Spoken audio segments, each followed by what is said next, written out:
আল্লাহ দুনিয়াতে একটা ঘর নিলেন, নিজের নামের ঘর, ওইটা বাইতুল্লাহ, কিন্তু আল্লাহ কি ওই ঘরে থাকে না। কিন্তু আল্লাহ ঘোষণা দিয়েছেন এটা উনার ঘর, এটা এত বরকতময় ঘর, পৃথিবীর অনেক মানুষের হাত এই ঘরের মধ্যে পড়েছে। ফেরেশতারা প্রথমে এই ঘর তৈরি করেছে, আবার এই ঘরের একেবারে উপরে বাইতুল মামুন নামে একটা ঘর আছে না নাই?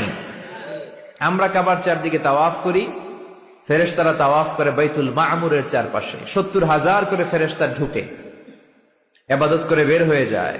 Up to the day of judgement, কিয়ামত পর্যন্ত আর কেউ আরেকবার ওই বাইতুল মামুরে ঢোকার সুযোগ পায় না। কোন সুবহানাল্লাহ।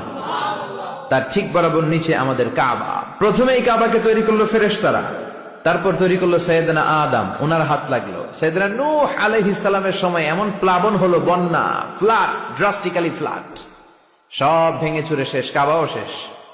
নূহ আলাইহিস সালাম নেমে আবার বানালেন, এরপর বানালেন ইব্রাহিম আলাইহিস সালাম। পড়েন সুবহানাল্লাহ।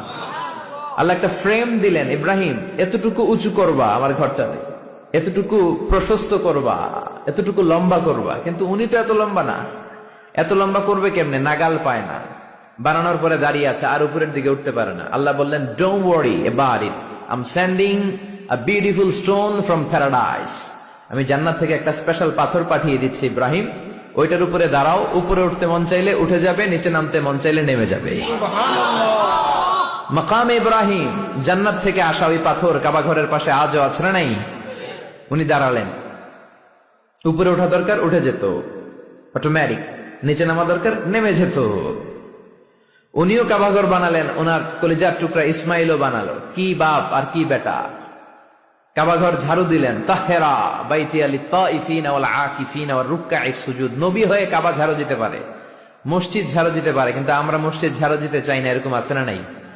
মসজিদেরি ঝাড়ু বারদার, ও কামারে হাত শোনো আমার মুনাজা, শোনো শোনো ইয়া ইলাহি আমার মুনাজাত, শোনো আমার মুনাজাত। পড়েন আমিন। সাইয়েদনা ইব্রাহিম বানালেন, ইসমাইল বানালেন, বিশ্বনবী নিজেও বানালেন। বিশ্বনবী নিজেও এই কাবাঘরের নির্মাণ কাজ করেছেন। কাবাঘর যখন ভেঙে গেল, মক্কার কুরাইশরা ডিসাইড করলো আমরা কাবা বানাবো, পাথর লাগবে। কোত্থেকে? ওই জায়গা থেকে পাথর নিয়ে আসবো। সবাই পাথর আনতে শুরু করলো, বিশ্বনবী পাথর টানতে শুরু করলেন। বিশ্বনবীর বয়সের 8-10 বছরের ছোট বাচ্চারা সবগুলা লুঙ্গি খুলে কাঁধে লইছে। সব বাচ্চারা লুঙ্গি খুলে কাঁধে নিয়েছে, আর ওই কাঁধের লুঙ্গির উপরে পাথর নিয়েছে যাতে ব্যথা না পায়। বুদ্ধি আছে। লুঙ্গি খুলে কাঁধে রেখেছে, কাঁধের উপরে পাথর রেখেছে। কিন্তু বিশ্বনবী, সবাই পাথর টানে একটা, বিশ্বনবী টানে দুইটা, কিন্তু বিশ্বনবী লুঙ্গি খোলে না। কি নবী ছিলেন, কি লাজুক ছিলেন! এখন আমাদের মধ্যে লাজুকতা নাই। বাবা ছেলে মেয়ে সব মিলে একসাথে হিন্দি সিরিয়াল দেখে, এরকম ফ্যামিলিও আছে না নাই? লাজুকতা হারাতে বসেছি। আল হায়াউ শু'বাতুম মিনাল ঈমান, লাজুকতা ঈমানের অঙ্গ। ইযা লাম তাস্তাহি ফাসনা মা শি'তা, যখন তোমার লজ্জা থাকবে না, তোর যা মন চায় তুই তাই করতে পারবি।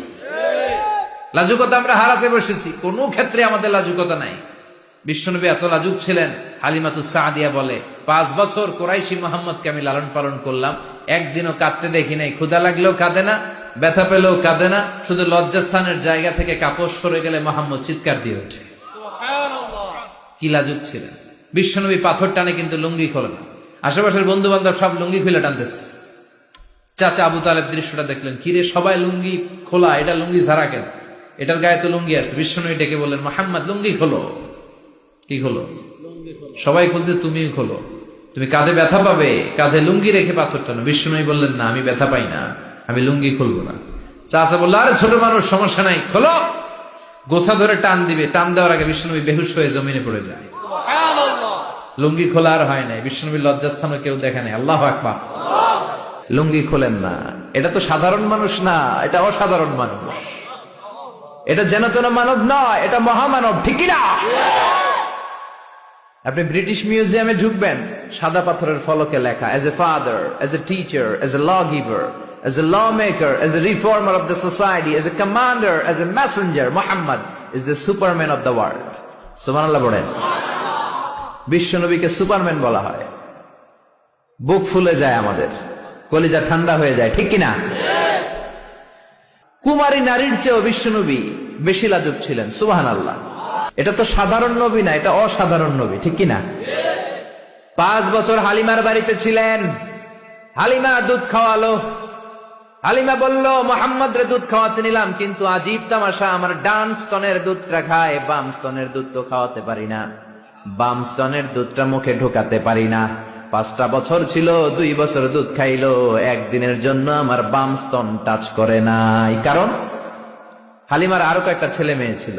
উনাইসা নামে এক মেয়ে ছিল, সাইমা নামে আরেক মেয়ে, আব্দুল্লাহ নামে এক ছেলে। এরাও দুধের বাচ্চা ছিল। বিশ্বনবী যদি একাই 2 স্তনের দুধ সাবার করে ফেলেন, তাহলে দুধ ভাই বোনরা খাবে কি?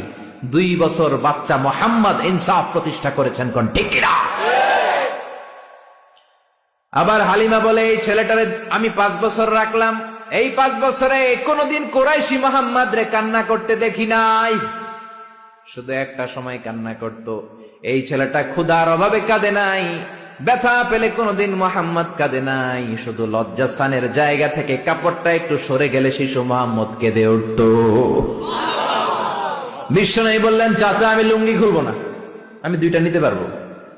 আবু তালেব বলল, সমস্যা নাই, খোলো। বিশ্বনবী কয়, না খুলবো না। আবু তালেব বিশ্বনবীর লুঙ্গির গোছায় ধরে টান দিলেন। টান দিতে দেরি হয়ে যায়, বিশ্বনবীর বেহুশ হতে দেরি হয় না, বেহুশ হয়ে পড়ে গেলেন। লুঙ্গি আর খোলা হয় নাই।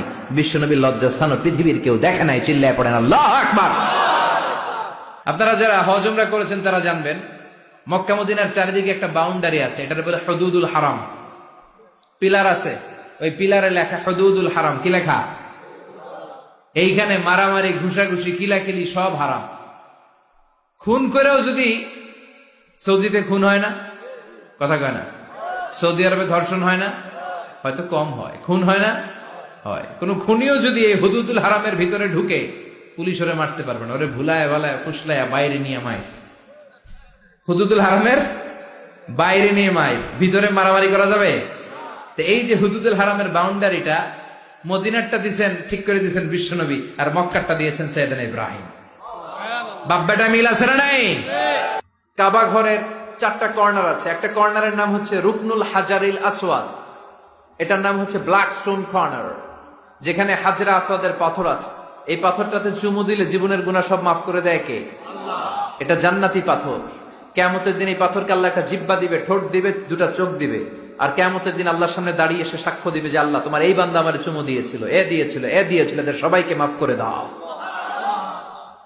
তাই হাজরা আসওয়াদের কর্নার আর কাবা ঘরের যে স্বর্ণ দিয়ে খচিত দরজা, এই হাজরা আসওয়াদের কর্নার আর দরজার মাঝখানে ছোট্ট একটু জায়গা, এটারে আরবিতে বলে মুলতাজাম। আমার সাথে সাথে পড়েন, এটারে আরবিতে কি বলে? ইলতাজামা ইয়ালতাজিমু ইলতিজামান। মুলতাজিম, মুলতাজাম মানে হচ্ছে যেটার সাথে লেগে থাকা হয় সব সময়। সাহাবারা এই জায়গাটার সাথে লেগে থাকতেন, পেট লাগিয়ে, গাল লাগিয়ে, চোখ লাগিয়ে, মুখ লাগিয়ে কাঁদতেন আর দোয়া করতেন। আর এই জায়গায় পেট লাগিয়ে, শরীর লাগিয়ে দোয়া করলে ওই দোয়া আল্লাহ ফিরিয়ে দেয় না। কিন্তু ওই জায়গায় দোয়া করার চান্সও এত সহজে পাওয়া যায় না, ধাক্কা ধাক্কি যুদ্ধ করতে হবে আপনার। এই কাবা ঘর ইব্রাহিম আলাইহিস সালাম বানালেন। বানানোর শেষ, আল্লাহ বলেন, ইব্রাহিম আজান দাও। কি দাও? জোরে বলেন, কি দাও? আজান দেননি আপনারা নাকি খালি মুয়াজ্জিন দেয়? আপনিও দিবেন। আজান দিলে মর্যাদা বাড়ায় কে? আতওয়ালুল আ'নাকি ইয়াউমাল কিয়ামা। দুনিয়ার বুকে যারা আজান দিবে কিয়ামতের দিন, তাদের গলাগুলো সবার চাইতে জিরাফের মতো উঁচু হয়ে থাকবে। দেখলেই বুঝে যাবে মুয়াজ্জিন ছেলে গেলা সব। আল্লাহু আকবার। কিসের আজান দিব? আল্লাহ আল্লাহ বললেন, ও ইব্রাহিম, ঘর বানালা, ঘরটা জিয়ারত করতে হবে, আজান দাও, তাড়াতাড়ি আজান দাও। আযিন ফিন নাস বিল হজ। ও ইব্রাহিম আজান দাও। সাইয়েদনা ইব্রাহিম বললেন, মানুষ নাই, পাখি নাই, প্রাণী নাই, কেউ নাই, আজান দিলে কে শুনবে? আল্লাহ বললেন, ইব্রাহিম তোমার দায়িত্ব, তুমি আজান দাও, আমি গোটা বিশ্বের সব মানুষের কানে আজান পৌঁছে দেব। আজান দিলেন, আল্লাহ পৌঁছায় দিলেন। আমরা যারা আসি নাই, আমরাও শুনেছি মায়ের পেটে। মায়ের পেটে এই আজান আমাদের কানেও এসেছিল। যারা পেটেও ছিলাম না, আলামুল আরওয়াহে তাফসীর এসেছে, তাদের কানেও এসেছে।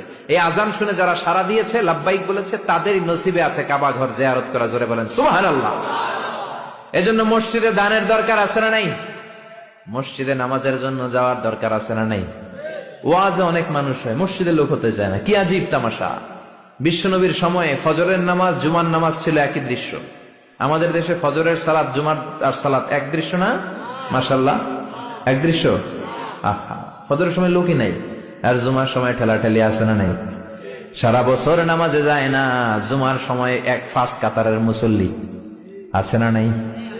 দুইটা এক হইতে হবে। হ্যাঁ, ফজরের সালাতে যে দৃশ্য, জুমার সালাতে একই দৃশ্য। তাইলে কালিমার পতাকা উড়াই দিবে কে? স্লোগান দিয়ে উড়াইতে পারবেন না, মাহফিল আইসা উড়াইতে পারবেন না, মসজিদ মুখী হইতে হবে।